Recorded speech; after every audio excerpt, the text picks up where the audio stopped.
Hello everybody, thanks for stopping by my channel today. My name is Daryl, and guess what? You can see by that video at the beginning that my tower is up. Yes, it is. It is in the up position. Now I'll tell you, and you can see by the video that there's a few moments in there where it seemed to be pretty sketchy the way it was being lifted up by the crane, and no one wearing hard hats. And I guess if you really think about it, if that tower fell on someone, it wouldn't matter if they were wearing a hard hat or not. They probably weren't going to make it. So I did do some checking online to see what the proper, what the professionals use. The guy who was doing it is a professional. And I watched several videos of towers being raised with cranes where, there was no hard hats, or there was hard hats and that's it. Well, what else do you do? I mean, what else do you wear to try to protect yourself? So there was a game plan. What happens if this thing starts to fall?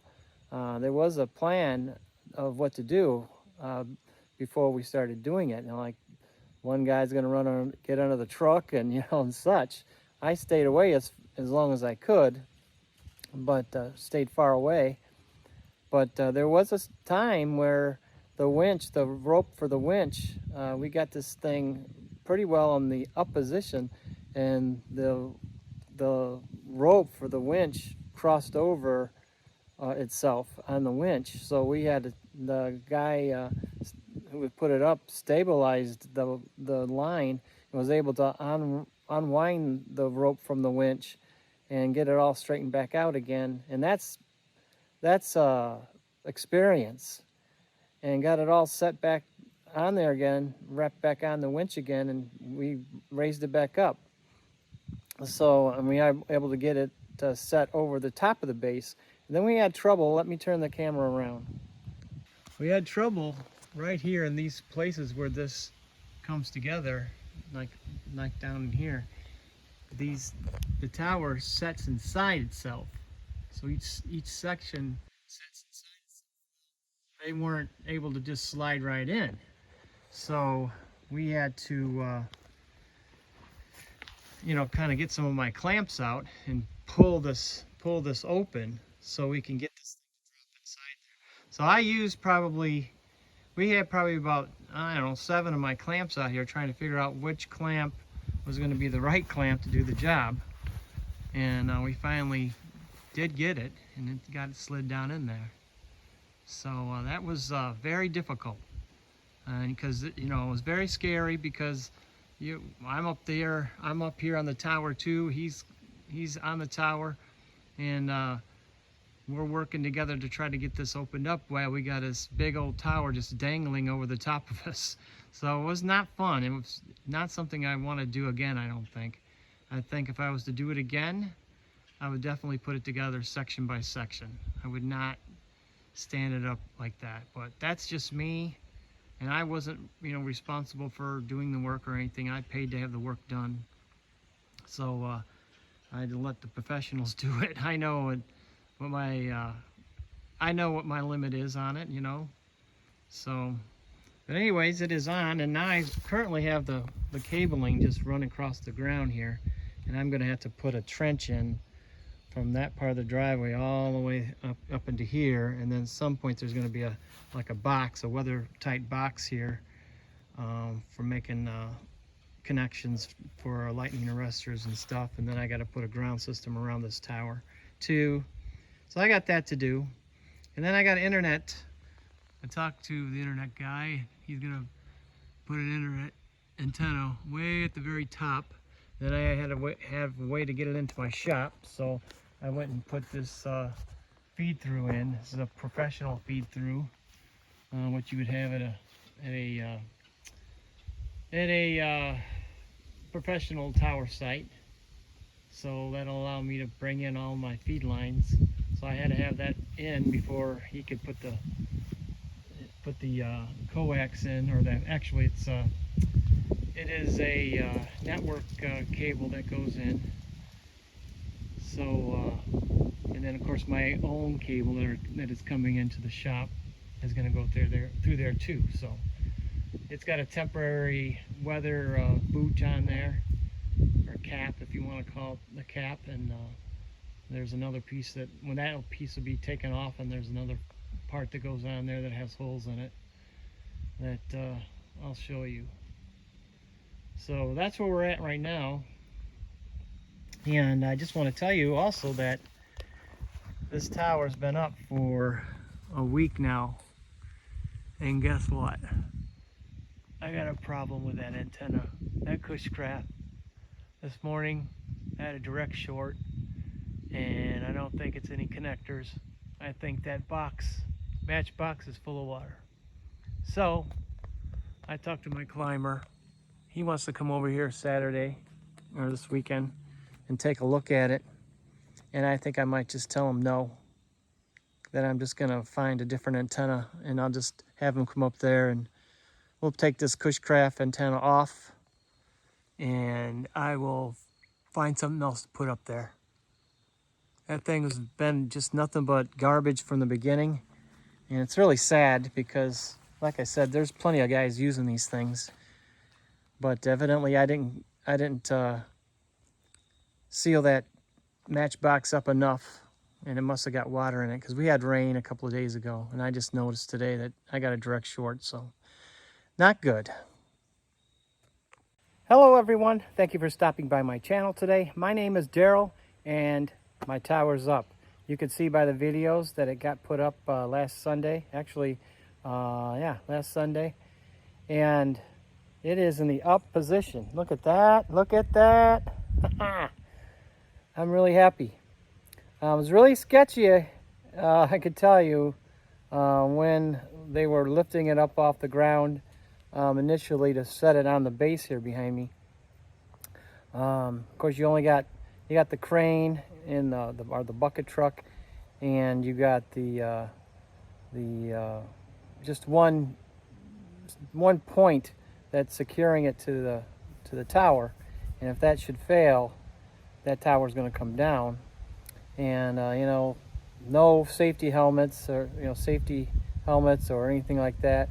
It's pretty known that if this thing falls, it's gonna, if it falls on you, you're gonna probably get hurt or die. So there was a plan, like if it did fall and hit the ground, and to just get out of the truck or whatever you had to do to get away from it. So just to be aware, but still, I don't know. It was not a good thing for me to see. I'm really a safety-oriented kind of person, and that really bothered me a lot until we got this thing attached to the antenna base. So we got this thing moved over, and the reason why I didn't take any video of it when it was being moved over here, like once we were attaching it, is because I was over here at the truck, because I had to lend a hand when we were lifting it up to put it on top of the base. The rope got twisted onto itself on the winch, and we were hung up.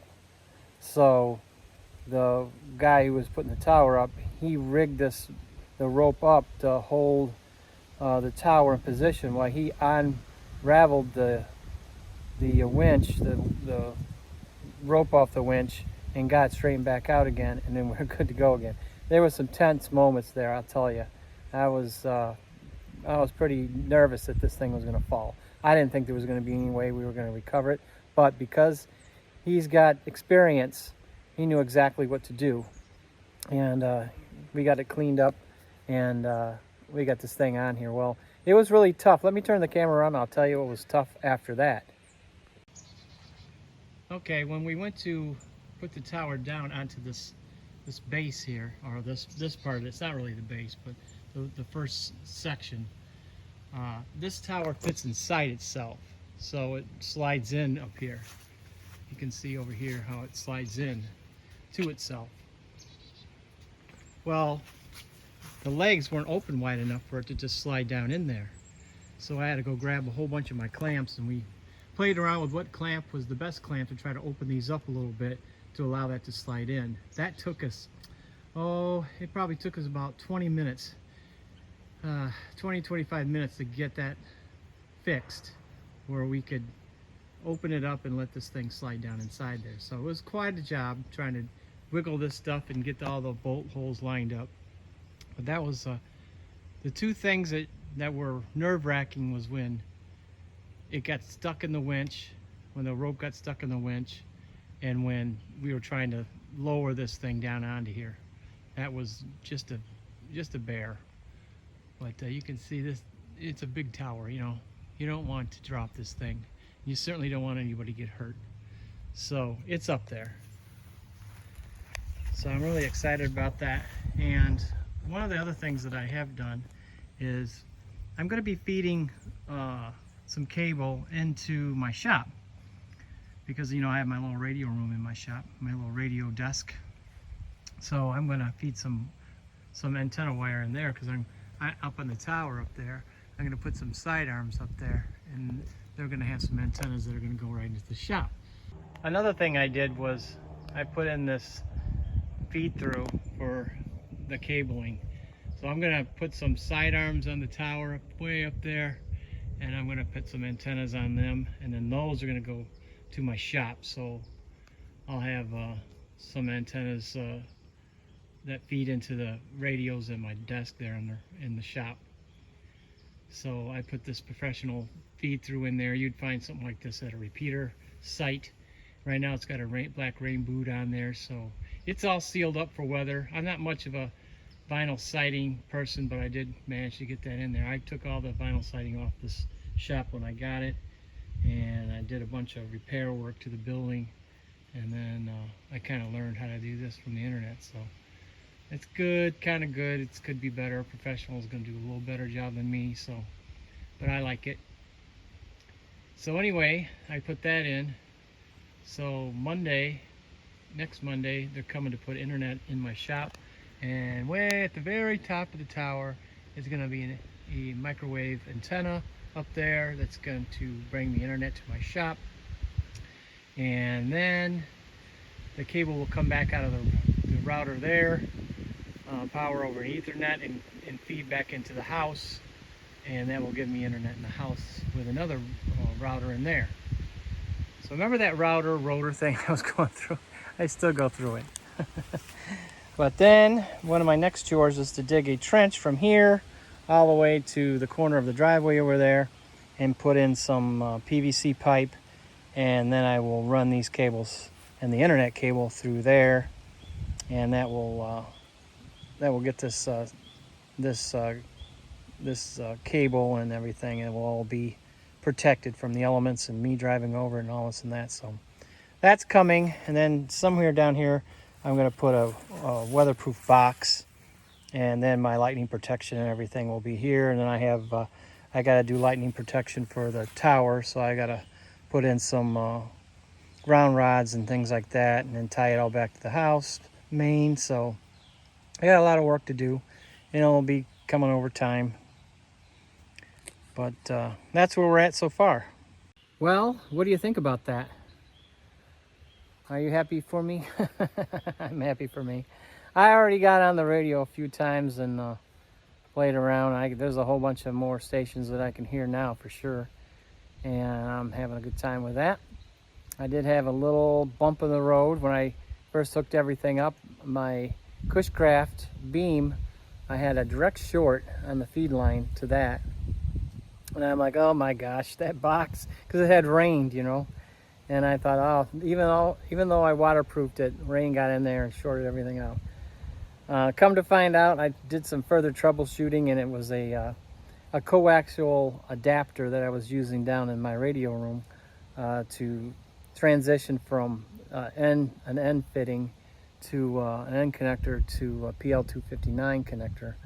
And it had broken the pins off, you know, like the inside of the N female has like these 4 pins, or these 4 fingers. Well, one of the fingers were bent and was shorting out inside there. So crisis averted. What else? I think that was all. That's the only issues I've had so far. So everything's running good. But the next thing that I'm looking forward to is getting that internet in there, because I have not had internet in my shop for the 5 years that I've lived here. And it's been rough trying to get internet, you know, through Wi-Fi to the house. It doesn't work. It's not reliable at all. So I'm looking forward to getting that in there. That will open up a whole lot more possibilities in the shop, having the internet in there. And then getting better internet in the house too, because right now I don't make a lot of videos because my download speed for the Frontier internet we have now is about 11 megabits a second download, and upload is 0.9. So if I upload one of these videos, it takes over a day to upload from here. So I'm looking forward to getting the faster upload speed so I can make more videos. So anyway, that's where we're at now. Now, what would you guys have done to lift this tower up? I'm looking for suggestions. I went on online to see how these things were lifted up, and every one that I saw being lifted up from a crane was like when the tower was assembled, was the same way. Guys running around with no hard hats, professionals, and they just lifted this tower up and set on the base the same way. So I don't think there's any better way to do it. I mean, I really don't. We're kind of pushed for real estate here. You know, it's kind of between my shop and the barn over here. There's not a whole lot of room, so we were a little pressed to have room to, you know, have room to work really. So, but everything went well, and I'm happy it's up. But give me some suggestions of what antennas you'd put on this tower. Now at the top I have the vertical, the diamond vertical dual band, and then I have the Cushcraft 13B2. And I was thinking some HF antenna might go up there, or 6-meter beam or something. But give me some suggestions of what you would put on this tower. And also, I think I'm going to get back to working on the built-in cabinet again. So a little bit not ham radio anymore, back to woodworking. So that's what you're going to find here on this channel, is I bounce around a lot. So if you are interested in this kind of content, please like and subscribe to my channel, and I will catch you again next time.